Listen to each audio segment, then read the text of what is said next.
transforming the world through transformed lives. Whenever I heard that, I always thought that we were to go out in the world and show them what living like a Christian was like.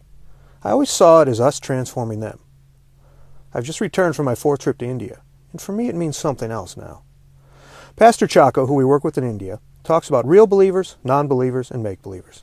Real believers are folks who do anything for Christ. They have no doubts. Likewise, non-believers also have no doubts, but do nothing for Christ.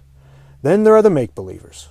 And by make-believers I mean someone who wants to believe, has convinced themselves that they believe, but somewhere back in their mind is a lingering doubt, some unanswered questions. And this is something that they do their best to hide from. Sure, a make-believer comes to church, sings the right song, prays, reads the Bible, does all the stuff you'd expect.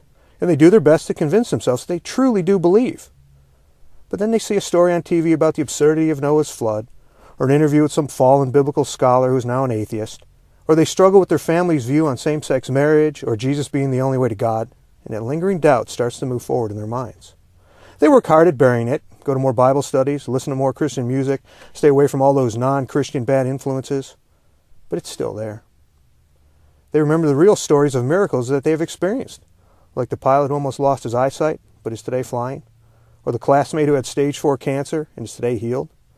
Surely they remember these miracles for what they are, miracles, and with these memories they are confident in their faith, aren't they? Jesus said that you'll know his followers because they do what he commanded.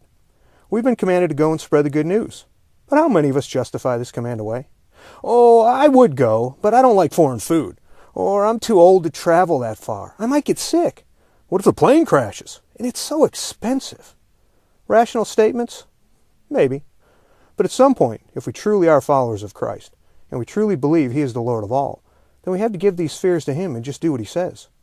We have to have enough faith in our God to just believe that his will be done. We have to live a life of faith that will actually cause someone to be transformed. But the transformation must start with us. If we are not changed, if we do not live differently than those around us, then are we true believers or make-believers? Many of you know that you have these doubts. Like me, you have tried to live the Christian life, but the doubt was still there. For me, it was because I never really allowed myself to trust the Lord. I never really did anything that would be considered irrational. I took the safe route and hoped that faith would come, but like you, when times get tough or things get complicated, faith slipped away quickly. I never really trusted. The people of India transformed our lives through their lives. They have the faith we so desperately desire.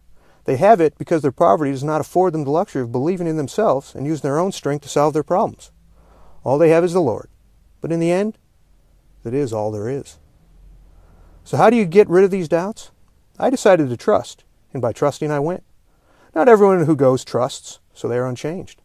But those who trust and go are changed. There are several mission trips that CBC puts together each year. Find one and go. Trust isn't something you think about doing. It is something you do. Start trusting the Lord today. That will transform your life.